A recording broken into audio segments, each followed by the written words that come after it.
Evangelizogi haran megalim. We sang today, declare the good news with great joy to all the earth. And of course, what a beautiful message for us to have for today. The moment of God's incarnation, which we celebrate today, his taking flesh of the Holy Theotokos and the Virgin Mary, is not a message only for the Virgin Mary, nor is it a message only for the Hebrew people, the Jewish people, nor is it a message for the Greeks only, nor is it a message for every person on earth, although it is. But it is also a message for the entire created order. Something strange and unusual has taken place, never to take place again. God took human flesh, and by taking human flesh, the uncreated God entered into his own creation, and he became a part of it. And we are the beneficiaries of that great blessing. What does it mean to us? Well, we can think about it very deeply, of course, but let's just speak about it in a very simple way.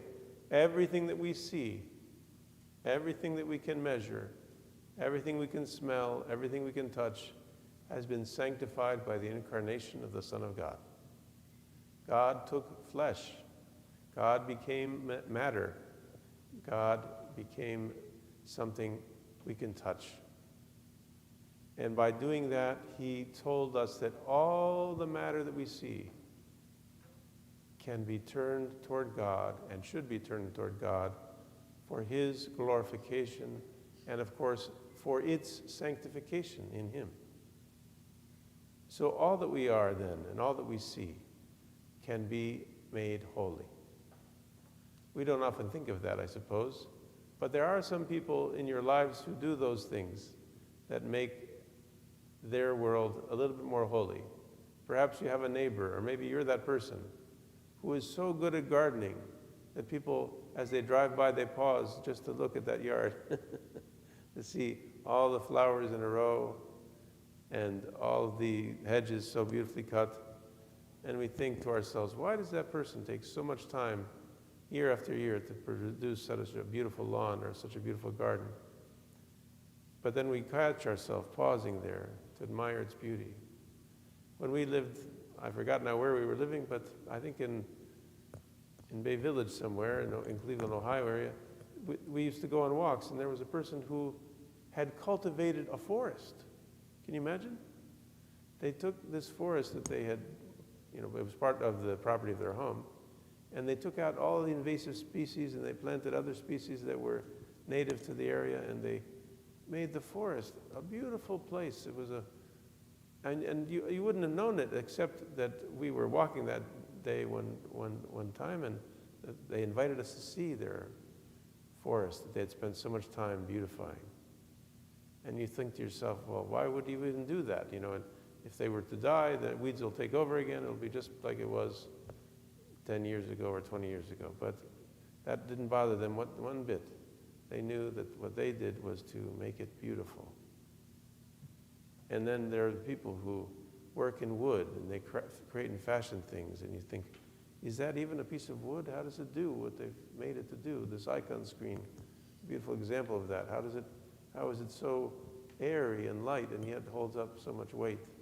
Only an artist and a creative person could know how to fashion that. Or somebody makes something out of steel, or even this church itself, so beautiful. How is the dome held up?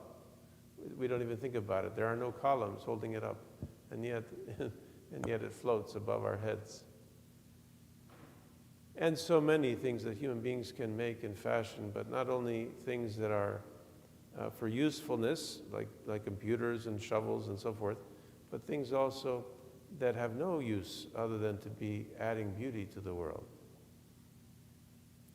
And we see that when we treat each other also as things of beauty, how much we are benefited. When we just look at another person as something to be consumed or to something to be utilized or someone to be put to our own use, we have degraded them without even thinking about it. We've made them so small. But when we think of them as someone who can bless us, even if they're old, then suddenly they become precious to us.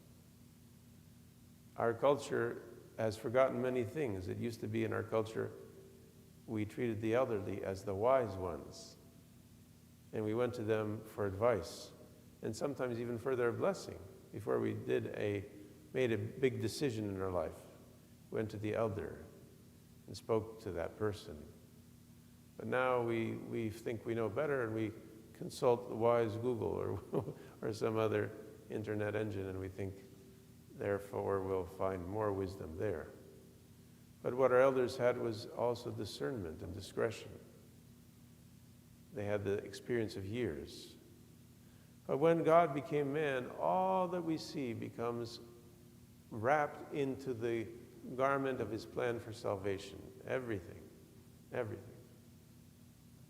Can you imagine sometimes in the icons you look and you see, in an icon of the crucifixion especially, both the sun and the moon depicted as having played a role in the salvation story. And of course they did.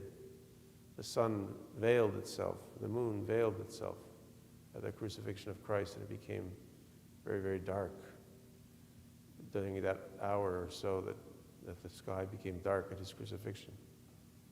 And that's a way for us to know that all of creation is bound up with this salvation process that God is offering to us. And God wants us to be sanctified, not only as a theory and a thought, but our very physical bodies.